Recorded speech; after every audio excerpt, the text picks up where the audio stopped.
our final speaker this evening, guys. Can you believe it? We're there already. Mo, I didn't ask you how to pronounce your last name. Waja. Waja. It's Mo Waja. He does the social media and digital marketing at Camp Uchigaeus, among a million other social media-based things. Mo is not a stranger to speaking, but is the living embodiment of the problem I mentioned earlier. Despite his speaking experience, he was having a hard time breaking through into the AFP speaking circuit. He was an attendee and a huge supporter of season 2, and tonight he's closing our show. So really, you all could be up here at the next event. So welcome, Mo.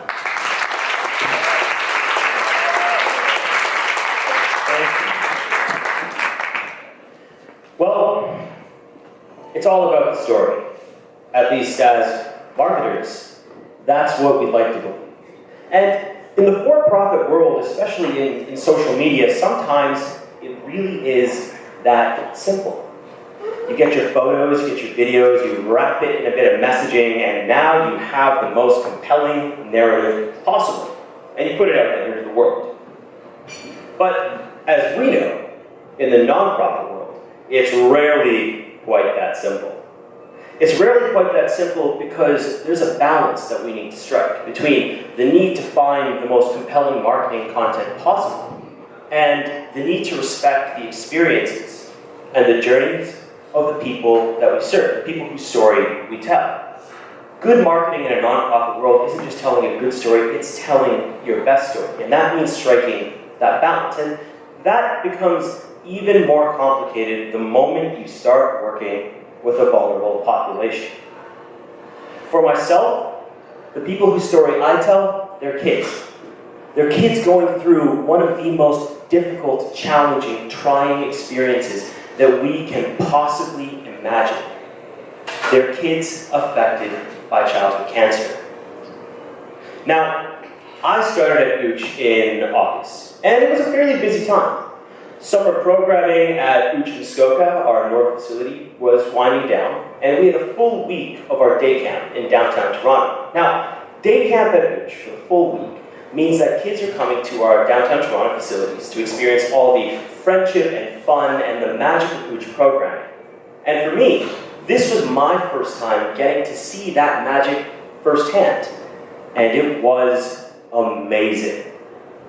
It's an indescribable feeling knowing what these kids are going through, but watching them play with those smiles and that joy and that laughter all over their faces, whether they're building pottery or they're climbing a rock wall or they're going through their personally curated mystery room. It's something that really defies description, that I couldn't even imagine experiencing until I got there, until I was in that room. And it was amazing. And I was excited because right here was the story. This was the magic of UCH. This was giving kids with cancer the chance to just be kids in action, something I'd heard about, read about, learned about, prepped for the job interview with. But I hadn't gotten the chance to actually witness. I tell you this so you kind of understand my mindset, my perspective, where my head was at when I rushed upstairs, grabbed my UCH braid, grabbed my phone, and made my way back down, ready to take as many photos and videos as possible and show them to the world, because this was the story. And I wanted to put it out there everywhere, in as many places as possible. And with that, I wanted to use all of the marketing knowledge and experience and skills that I built up before coming to UCH. And that meant tapping into the immediacy that is so prevalent in today's marketing world, a world full of Snapchat and Instagram stories, and previously Vines. Previously. And that's what I wanted to do. I wanted that immediacy, because my theory was with that immediacy, we can show donors right there, this is what your generosity has made possible. We can show volunteers, here's what your time does, here's what it creates. We can show parents who might not be able to be there. We can give them a window into part of their kids' experience, the laughter, the friendship, and fun that they would only be able to hear about later. We can give them that window. But that need for immediacy was what began creating a challenge. You see, it comes back to that balance, the balance between getting the most compelling marketing content possible and respecting the experiences and the journey of the people whose story you're telling. And that respect is the foundation of the OOCH approval process, a process by which photos and videos captured are taken and sent to program managers, who review and decide which photos and videos are right for distribution. Because see, while every OOCH family comes in and signs a release allowing their kids to be photographed, to be on video, that's not enough. The next step is ensuring that when we send out those photos, when we send out those videos, it's fully cognizant of changes that have happened in that family's lives. And so that's where the process comes from. And so when we send the photos through that, it takes time, as it should, because those managers are looking for all of the changes that could have happened that might preclude those children, those kids, those families, from being part of a public marketing campaign. So here you see, or you begin to see, the challenge, the dilemma.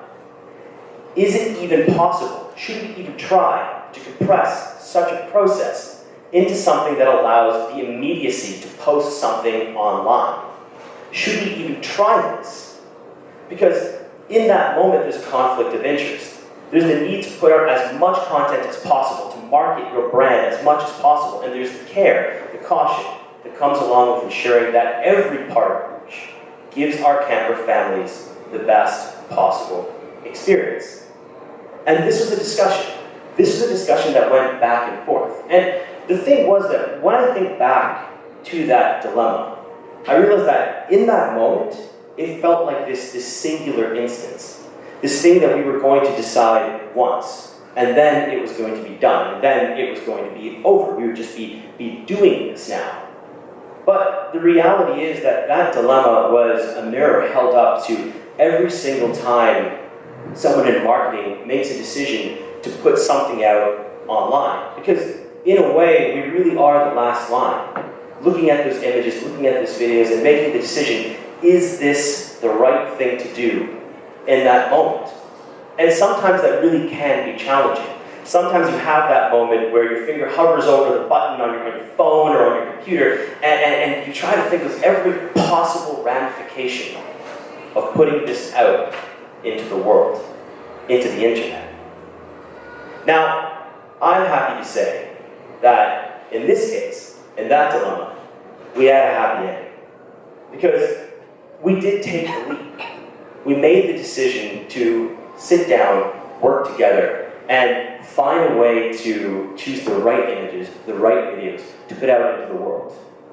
And in the end, while I won't bore you with the metrics, I will say that our success is measured in every happy expression and every message expressing joy from all of these supporters, the family members, and the friends, and the parents of OOCH. Because at the end of the day, it really is about finding that balance. And when we struck that balance there, what we were really trying to do is find a way to tell the story that showcases our families in the best way possible. Thank you.